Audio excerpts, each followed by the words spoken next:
Aloha, and we're back again. My name is Jürgen Steinmetz, joining you from eTurbo News in Honolulu. And with me today is Mr. Fabio Carboni. He's actually right now in the UK, but he is from the Islamic Republic of Iran, and he's affiliated with the International Institute for Peace Through Tourism. And those that have been watching us for a while, you've seen we've hosted a number of events for IIPT. We will host another one. But let's talk a little bit about Iran. People don't really know very much, specifically here in North America, about what is Iran tourism all about. Why should you go to Iran? Is it safe to go to Iran? Is it a peaceful country? What do you think, Fabio? Hi, hello everyone. Hello, Jürgen. It's great to be with you. Thanks a lot for this space. First of all, absolutely, it is safe. But let me just correct part of your introduction.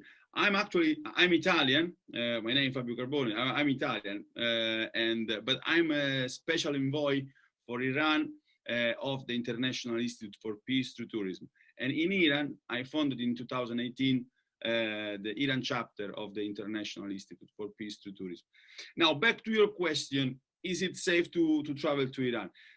Well, it's not only safe, but it's a wonderful experience because Iran, the Middle East in general, but I can tell you about Iran, it is a place where the authenticity in the people, in the place, is still basically intact. If we think from the theoretical point of view and the life cycle of the destination, we can say that Iran basically it is a destination that is still at his origin. So everything is still very, very authentic. Plus, as you know, the image of Iran in the West doesn't really encourage a travel there, which is a pity, because, as I was saying, the place is rich in nature, rich in cultural heritage, and in particular, what I call the human factor is actually amazing. The people of Iran, welcoming, very authentic, and actually in love, paradoxically, in love with the Western people. Yeah, and I can definitely attest to this. I think there are two different parts of Iran. There is a political part. We don't really get involved in here because we're not really having a political session. But then there's a human part. And when it comes to tourism, specifically peace through tourism, the human part is that what we're promoting and what we want. And I can tell you out of my own experience, having traveled to Iran a number of times and represented, for instance, our international ICTP at one time at a handicraft trade show in Tehran. It's a wonderful experience, and people are curious. I can tell you, I had people lined up for an hour and a half on my stand, and I was there alone, to talk about the United States, or many wanted to know how to get a visa, but to talk about things. So I had elderly ladies coming up with cookies that they gave me. So it was a heartwarming experience. And Iran, when you look at authentic, is really a very good word, because you don't really find the Marriott hotels yet. It is more local. You may have a problem using a credit card, so you bring your cash. But once you're in Iran and you like food like I do, it's heaven. I remember I still love watermelon juice. It's one of my favorite. And the first time I ever drank watermelon juice was in Tehran on the streets, and it was wonderful.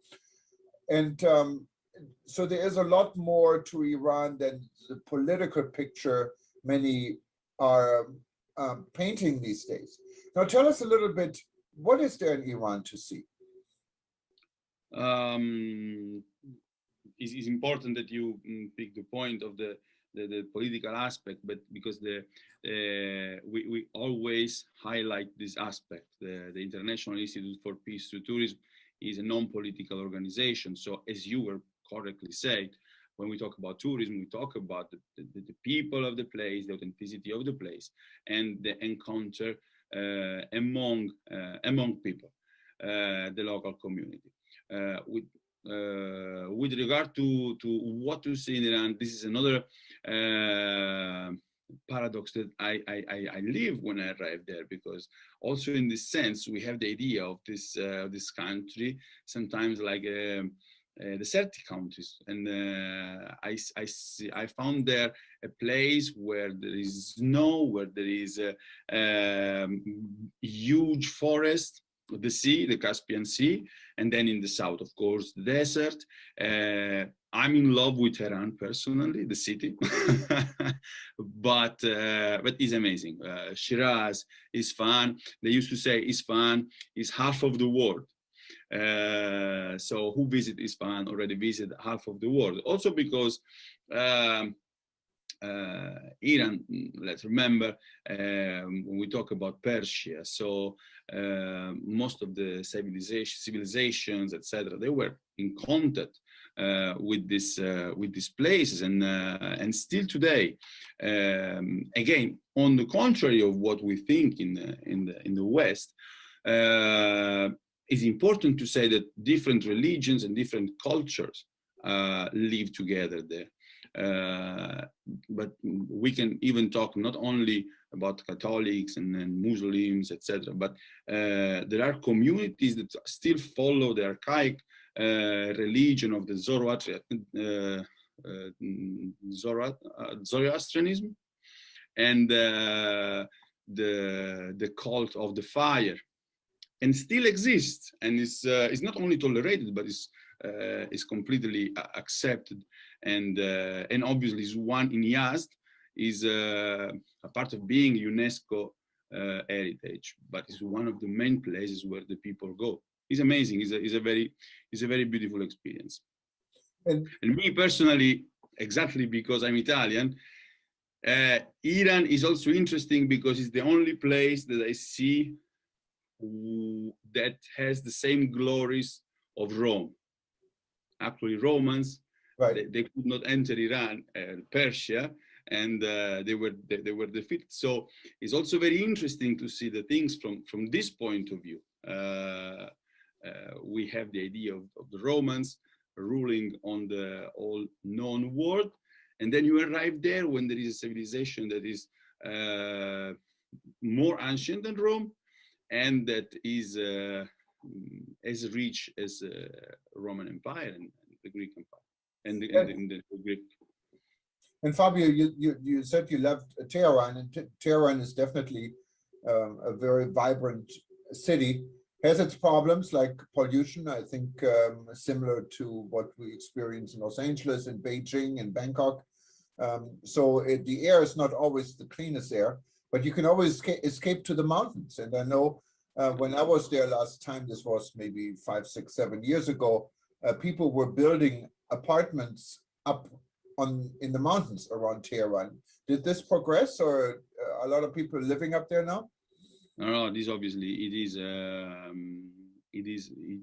is a big problem, and we are talking about megalopolis. So Tehran, I love Tehran. I used to call Tehran the city of blinding lights, because I don't know if you remember, but there are constantly lights, blinking and everywhere, and 24 hours per day, and it's amazing. It's amazing during the day. Is wonderful at night.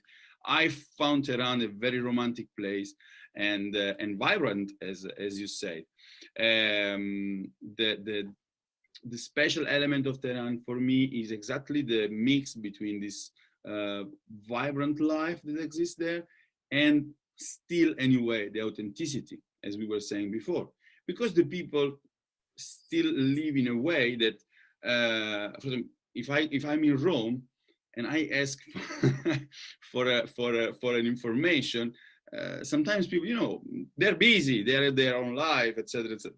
In Tehran, this never happened. People eventually stop what they're doing, and they bring you to the place where you have to go. It's amazing. It's amazing. The problems, yeah, the pollution is one of the big problems. Sometimes Tehran, they announce in the radio and the television not to go out of the houses because of the pollution. It's true. And all around, as you were saying, there are the mountains, and all around on the north part, there are these mountains where the people, when they can,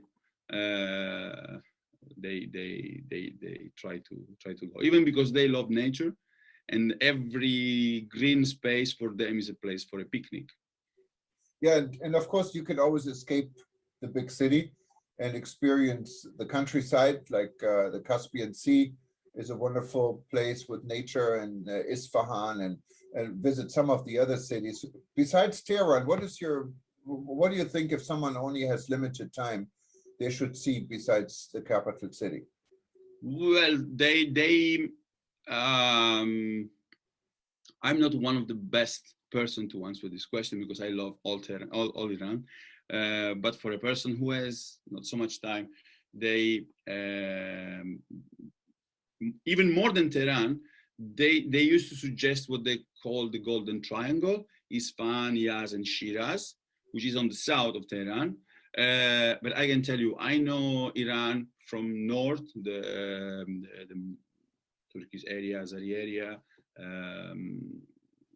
Zanjan, on the other side, on the side of Afghanistan, the Lut Desert, the Caspian Sea, Tonekavon, Ramsar, that is very famous, where the Shah used to go on holiday, Terais, Mashhad.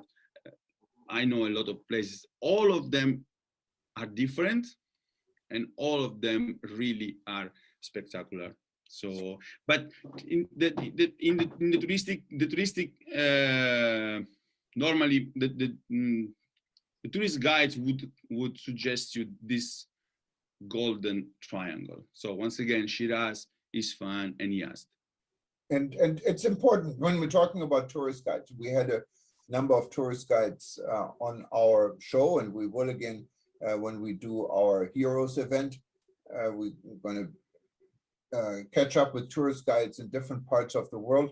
And I think Iran is an important country when you travel to have a guide, because it's really hard to do it on your own unless you speak the language and you're familiar. You speak the language, by the way, Fabio? I speak a very little Farsi.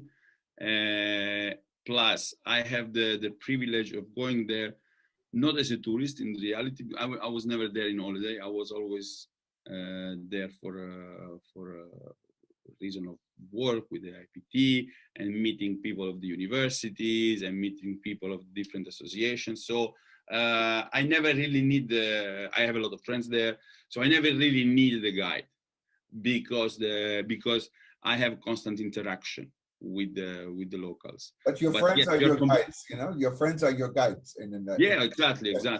No, and there is something fantastic that there is something that I love, and this is why I say this is a privilege. You eat in the houses of the local people, because they invite you for dinner, they invite you for lunch, etc. So the way I travel really give you the opportunity to experience 100% the destination. In any case, as we said since the beginning, there is still this big sense of authenticity. You have a constant contact with the population, because the population, when see you, they call it Khoreji, that is the foreigner, someone that is, but the word is like, is a foreigner, but someone is a little bit dumb, but is a bit lost, and they help you. So you have this constant, very authentic contact with them. And I can tell you my experience everywhere, not only in Tehran, also because they're not so much used to tourists. Okay, so when you arrive in a place and you show some curiosity and you show some interest, even in talking some words in Farsi, they invited you inside the shop. It already happened to me that having a workshop about how to make some cookies, some Iranian cookies, because I was in a pastry and certain point say, oh, I'm Italian. Italian, really? Come inside. They offer me chai, there's the tea. They show me how they make the cook. No, and so it is something that I traveled a lot. I never experienced something like this. As I said, Middle East in general is an amazing place to travel. Iran has this magic that is like this. And talking about food, and you're Italian, and Italian is, you have some of the best food in the world. Every other restaurant here in Hawaii is Italian, but we only have one Iranian place. But Iranian food is good, isn't it? He's amazing, yes. I can say this very good, yes. Well, some taste, but this is personal, of course. Some of the tastes are even too much, because they used to cook a lot of sheeps, a lot of a lot of meat, and some tastes are really for us are very strong. But then finally, if we think again about this, our grandmothers, they used to cook like this. Like, I find like places like Tehran or other cities,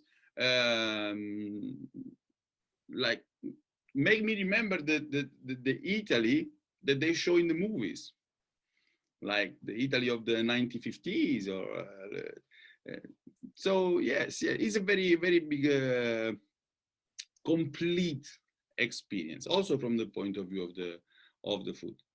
Yeah, and of course cultures are different in different countries, and some of the things I experienced in Iran are quite strange, but then again they may not be strange in the eyes of an Iranian. One of the well, maybe two of the experience I had, I found quite strange is when you go to a restaurant and you hear music and performers, they're only men, they're no women.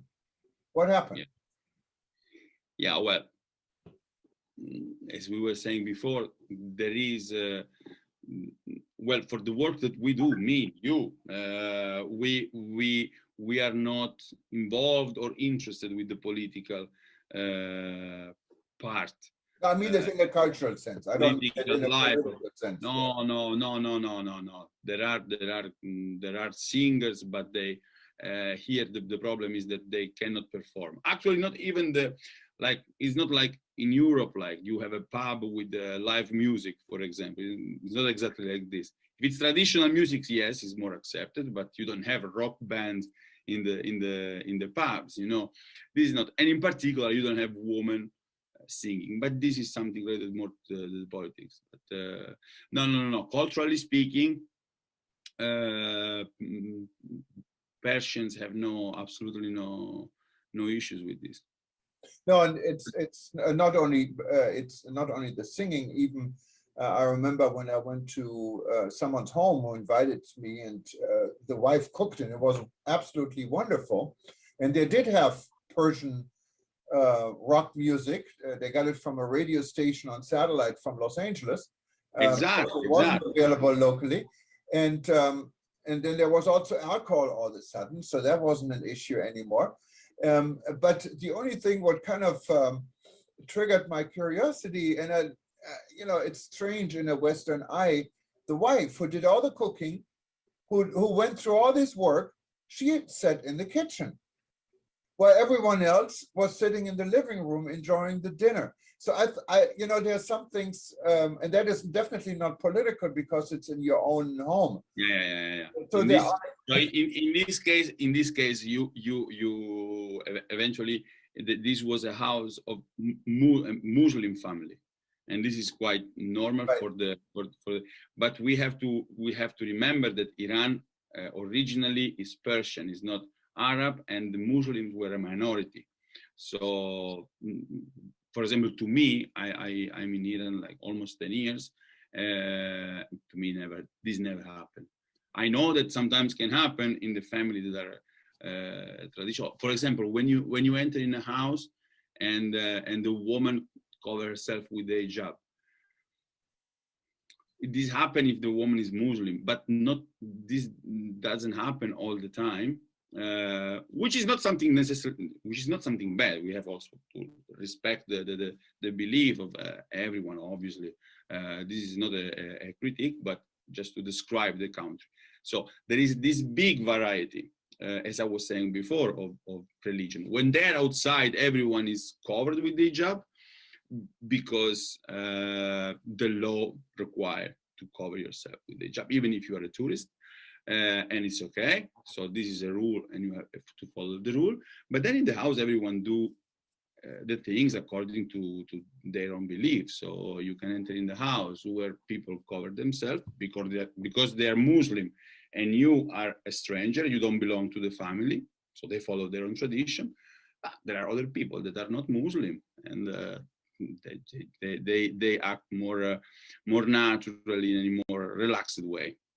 And unfortunately, Iran has been hit hard also with the COVID virus, and quite early, actually.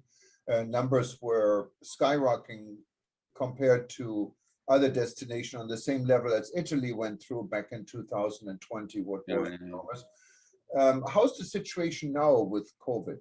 And is tourism open? Is it reopening? Are there plans? Do you know what the latest is?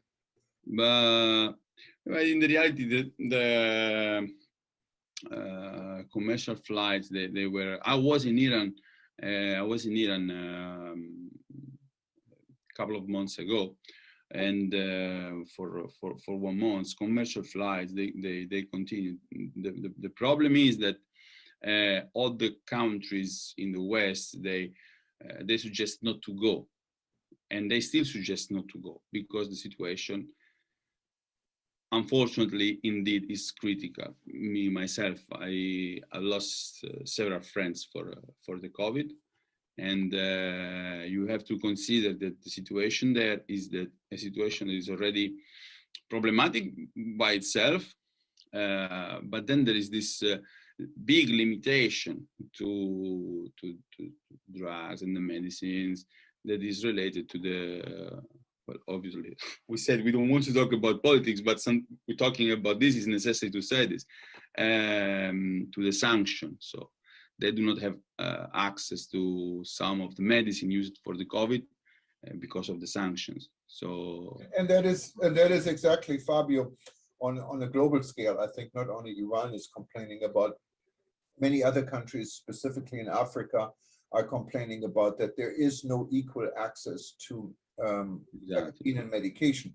If you look here in the United States, you find TV commercials everywhere. People get paid $100. You can win $1 million lottery, but please get vaccinated. We have enough vaccine. And then there are other countries where there isn't enough vaccine. There is not even enough, and that includes countries even like in the West, in Australia, that have issues with this. So it's not one world and one chance for everyone. Sometimes there are regions that have less chance than others. And that's what we've been working here at the World Tourism Network to point these type of issues out without getting internally political. It's a global issue specifically. And it is what they call it the geopolitics of the vaccine, the geopolitics of COVID, where the vaccine is taken as a kind of a measure of power, no, of the countries. Anyway, we don't want to talk politics, but of course the problem is that then the normal people suffer about this. It triggers down to the normal people, and that is sad. But the fun part is here, there is a cultural festival, what is not going to take place with people visiting in person yet, maybe next year, but virtually, and you're promoting it. Tell us a little bit more what you're planning. Oh, yes. So as a special envoy in Iran for the IPT, and as a founder of the Iran chapter of this organization, well, actually 3 years ago almost, I had this idea of this festival, walking on the Tabiat Bridge. It is a wonderful place in Tehran, designed by a woman, an architect, Leila. It's a wonderful place. And this idea of the bridge, the walking on the bridge, bring to my mind this idea, which is bridging the day of International Day of Peace with the International Day of Tourism. So 21st of September, International Day of Peace, and International Day of Tourism on the 27th, and creating like this a symbolic bridge to link tourism and peace. And so the talking with Reza, with Lou, etc. In the end, this idea of the festival starting on 21 and ending, culminating on 27, was born, as I said, almost 3 years ago in reality, 2 years and a half. But then because of the COVID, we had to stop everything. And this year, anyway, I say, no, this year we have to do this. And this is, so the first edition of the Peace Through Tourism Festival, which is based in Iran, because it's promoted by the Iran chapter of the IPT, but it's an international event. We are going to have several days that are thematic. We have the first day on 21st, the opening session, but then we are going to have the day dedicated to museums, where we are going to discuss the role of the museums in the creation of a culture of peace through tourism. Then we have the day dedicated to women and tourism for peace. This is another thing that is good to say. There are several associations in Iran that are dedicated to the work of women in tourism. Women are a very important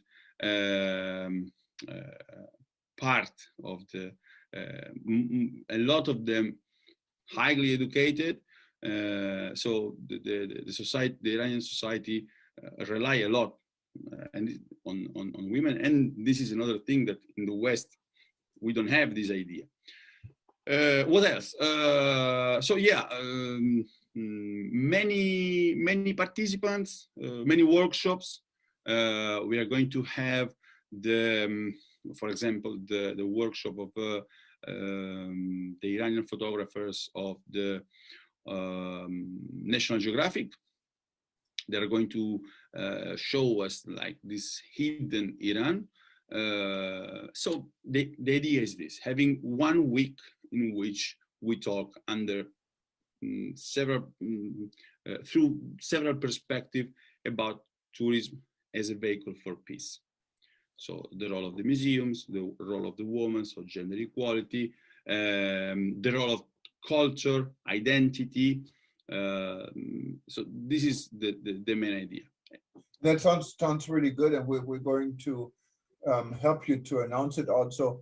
So we're putting it up right now. So tomorrow, if you I do appreciate. Thank you very much. And if you go to worldtourismevents.com, you will see it listed among several other events we're bringing up for World Tourism Day, because it's all really around World Tourism Day. Where the first event we're organizing is for accessible tourism. That means our people that travel with a physical challenge or other challenges. We're going to have our heroes that we're recognizing at our World Tourism event. And then we're going to go into climate issues with Professor Jeffrey Lipman. So we're pleased to add also peace to it. So just go to worldtourismevents.com. And of course, you can always go to the IIPT website, what I believe is iipt.org. And you will find everything about the International Institute for Peace Through Tourism. It's the institute, it's run by Mr. Louis D'Amour. He lives in New York and has been doing this for a long time. He's a good friend, and we've helped him not only host a number of events. Actually, as I said, we took Louis to Iran back 7-8 years ago, and Louis and myself, we are the first Americans actually allowed to speak at the Iranian Hall of the People. And we spoke about tourism and peace in front of ministers, or they call them vice presidents of tourism. And so it was quite an experience. And it was on live TV and all over the place. So many people came up to us after this event. And Louis was definitely a major celebrity for a while in Iran. So we'll be happy to work with IIPT, with Fabio and Louis, to make this event in Iran, this cultural event, a success. But Fabio, anything else you'd like to add? I just want to thank you once again, and I really hope that, well, this year is going to be an online event. So as you were saying, it's going to be announced in several channels, and everyone can follow the festival from all over the world. Now, I hope that for next year, this is going to be a hybrid event based on Iran, Tehran, Isfahan, north of Iran, etc. And is going to be a way to promote visiting and tourism in this beautiful place that is Iran. And we are ready to go on a trip, literally anywhere, you know. We're always Get me out of here, wherever you are. But Fabio, it was wonderful to have you as a guest today. And for those that are watching us now live, this will repeat a number of times on all our platforms at eTopo News. And if you wanted to watch it again, just go to our YouTube channel or to livestream.com, livestream.travel, I'm sorry. And you will see this and many other events we had in the past. For those that are not member yet of the World Tourism Network, you should join us. Just put IIPT as an invitation code, and it's 3 months free. We don't charge you anything, and it's not breaking your bank after this either. I think our membership is about $90 a year, or you can pay $10 a month. So it's not really expensive, but it's well worth it. You will meet many people like Fabio, and you'll be part of everyone, and you can actually attend events like this and ask questions and make a difference. We have a lot of things we lobby for. Some of them may sound political in the world, but we feel they're important, like vaccination is one of them.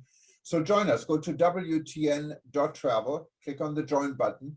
And so if you haven't done this yet, and you become one of us. But Fabio, thank you so much for attending. Thank you once again. Thank you. Thank you all. You have a nice evening in London. Take care. Thanks a lot. Thank you. Thanks a lot. Bye. Bye. Bye. Thank you, Thomas.